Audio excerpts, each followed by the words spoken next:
ભાવિક અમદાવાદના એસીબીની જે કામગીરી જે છે તે અમદાવાદના અસરવા વિસ્તારની અંદર આવેલા બહુમાળી ભવન છે ત્યાંથી એક આરોપીની ધરપકડ કરે છે। આખી આ ઘટનાની અંદર એસીબીની અંદર એક વ્યક્તિએ પોતાની રજૂઆત કરે છે કે જ્યાં તેમની પાસેથી લાંચની રકમ જે છે તે 2.5 લાખ રૂપિયા માંગવામાં આવે છે। જો કે એસીબીની ટ્રેપ દરમિયાન 2.5 લાખ રૂપિયા લેતા પણ રંગે હાથે ઝડપાયા છે। આખી આ ઘટનાની અંદર 4 આરોપીઓ છે, જેમાંના એક આરોપીનું નામ છે આકાશ દેસાઈ કે જેઓનો હોદ્દો છે સબ રજિસ્ટ્રાર છે નરોડાની અંદર બહુમાળી ભવન અસરવા ખાતે। ત્યારબાદ બીજા નંબરના આરોપી છે જય આદિવાસી, જેમનો હોદ્દો છે સિક્કા ઓપરેટર, સ્ટેમ્પિંગ અને જે પણ કરાર આધારિત કામ કરી રહ્યા છે। ત્યારબાદ આરોપી નંબર 3 રાહિલ શેખ, જેનો હોદ્દો છે સર્ચ ઓપરેટર અને એ પણ કરાર આધારિત છે।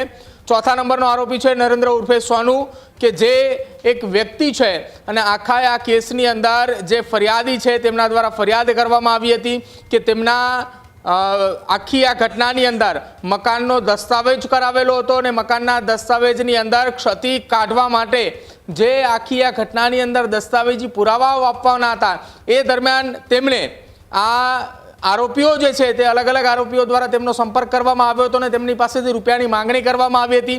2.5 લાખ રૂપિયાની માંગણી કરી અને જોકે ફરિયાદીએ નાણાં એ આરોપીઓને ન આપવા માંગતા હોવાના કારણે તેમણે એસીબીનો સંપર્ક કર્યો હતો।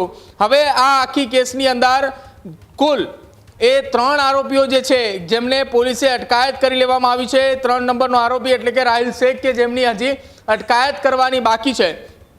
આ એ નરોડાની અંદર સબ રજિસ્ટ્રાર કચેરી ખાતે જે આરોપી એ ઝડપાયા છે જેમને લાંચ લીધી છે 2.5 લાખ રૂપિયાની લાંચ લેતા રંગે હાથે ઝડપાયા છે। પરંતુ આ એકમાત્ર કિસ્સો નહીં, આવી અનેક ઘટનાઓ હોઈ શકે છે કે જો ખુલીને સામે આવે છે તો મકાનના દસ્તાવેજની અંદર ક્ષતિ રહેવાના કારણે આરોપીઓની અટકાયત કરવામાં આવે છે જે લાંચ માંગી રહ્યા હતા। પરંતુ આ તો એક વ્યક્તિ હતા કે જેમને લાંચ નહોતી આપવી અને 2.5 લાખ રૂપિયાની માતબર રકમ હતી, એટલા માટે તેમણે એસીબીનો સંપર્ક કર્યો।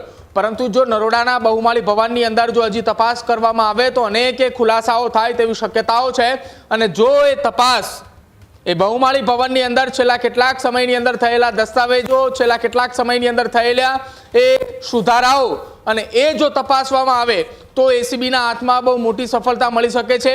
આ સાથે જ કરાર આધારિત જે કર્મચારીઓ એસીબી જે આ બહુમાળી ભવનની અંદર કામ કરી રહ્યા છે એ કરાર આધારિત કામ કરતા કર્મચારીઓની કોલ ડિટેલ તપાસ કરવામાં આવે, તેમના ફોનની અંદર દસ્તાવેજો જે હોય એ તપાસવામાં આવે તો પણ મોટા ખુલાસાઓ થાય તેવી સંભાવના છે। કેમ કે આ એકમાત્ર ઘટના નથી, આવી અનેકો ઘટના એ અત્યાર સુધી ઘટી હોઈ શકે છે, પરંતુ તેની તપાસ થાય તો જ આ ઘટનામાં ખુલાસો થઈ શકે છે। હજુ સુધી તમે અમારી ચેનલને સબસ્ક્રાઇબ નથી કરી તો અત્યારે જ ન્યૂઝરૂમ ગુજરાતને સબસ્ક્રાઇબ કરો, ફેસબુક અને ઇન્સ્ટાગ્રામ પર ફોલો કરો।